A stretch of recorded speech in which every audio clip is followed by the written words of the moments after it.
Welcome back, everyone. Now, young violent criminals who repeatedly break the law will be named and shamed under a proposal aimed at curbing the wave of violent attacks and carjackings in Melbourne.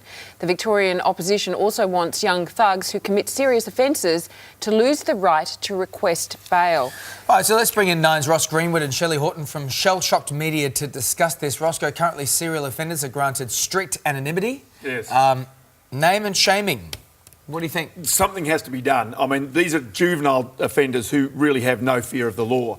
And that can't be the way in which it is. And the interesting part about this is you're talking about the Apex gang in Melbourne. It really has gone right through that city. And, you know, you've got people in fear of them. There are carjackings, there are basically house break-ins, there are assaults.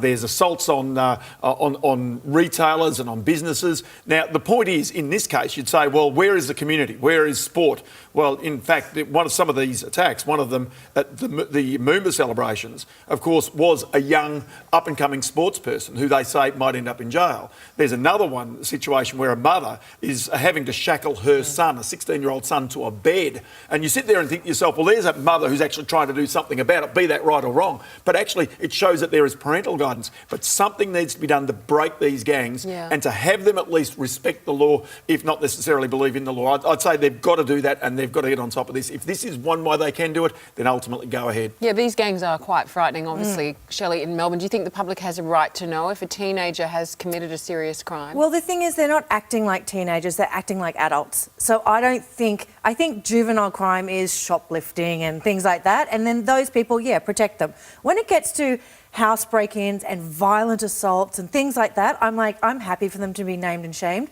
One of the mothers said that she was against them being named because it would bring shame onto the family. But I'm kind of going, maybe you need that shame to do something about it. I actually think that this is a way of actually making a difference. Let's flip this for a second here, because what if one of these kids is just being led down the wrong path? He was a good kid. He's gotten in with a bad crowd. He's involved with this sort of thing, or he or she, because there are a lot of girls doing this, and then they're named and shamed, and they can't turn their lives around because they've been named and shamed. I mean, maybe I don't mind the sort of idea. They did turn their life around because they were named and shamed. And this is to do with repeat offenders, David. This isn't a one-off. So in other words, there'd be a two-stroke policy, and once you've been, gone down that path, it would be a second stroke.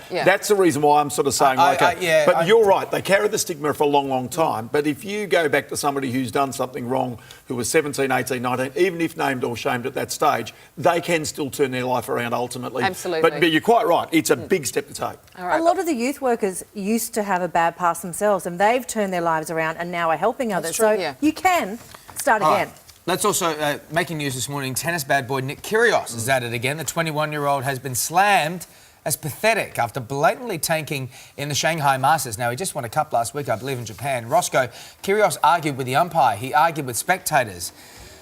I mean, here we are at him again as the media all look at him going, what are you doing, mate? You know, you've got form now. But what do you think of his behaviour? Look, clearly, he hasn't had a crack here. That's what's obvious. He's highly talented. But at some point, again, it almost is a parallel story to the first one. At some point in his upbringing, somebody needed to grab him by the scruff of the neck and basically say, this is the way you behave, and this is the way you don't behave. But clearly, there were not sufficient boundaries placed upon him, as he was obviously clearly a great rising star as a young man, and of course they are sometimes indulged when they should not be indulged. And I've seen that with young tennis players and other young sporting people, and you tend to see them suddenly appearing as though they're bulletproof. Now, that's the real problem you've got here, I would have thought. What's concerning too is that Kyrgios hit back at fans who booed him, and he said, if you don't like it, I didn't ask you to come and watch, just leave. I mean, what do you think of those comments? I just hope that the sponsors just leave.